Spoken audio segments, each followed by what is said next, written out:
Wow chocolate! এই Ronaldo, আমাকে একটু চকলেট দাও না। আরে আমি যদি মিনাকে চকলেট না দেই তাহলে ওর কাছে যখন আমি পুতুল চাইবো ও তো আমাকে পুতুল দেবে না। না এটা করলে হবে না, আমি বরং এই তো অর্ধেক চকলেট তোমাকে দিয়ে দিলাম। অনেক মজা।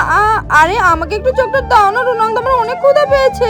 আরে এখন যদি আমি মেসিকে চকলেট না দেই তাহলে ওর কাছে যখন আমি খাবার চাইবো ও তো আমাকে দেবে না, আমাকে নিয়ে মজা করবে। না না, মেসিকে ফিরিয়ে দেওয়া যাবে না, আমি বরং আমার এখান থেকে বেশিরভাগ চকলেট মেসিকে দিয়ে দেই। আমি বরং এই অল্পটুকু খেয়ে নেবো। এই রোনালদো, আরে কি হলো, আমাকে একটু চকলেট দাও না। আরে আমার তো আগের কথা মনে পড়ে গেল, আমি যখন কান্না করছিলাম তখন ফাদার আমাকে পুতুল দিয়েছিল আর আমি সেই পুতুল পেয়ে অনেক বেশি খুশি হয়েছিলাম। শুধু তাই নয়, ফাদার আমাকে তার রুটির থেকে অর্ধেক খেতেও দিয়েছিল।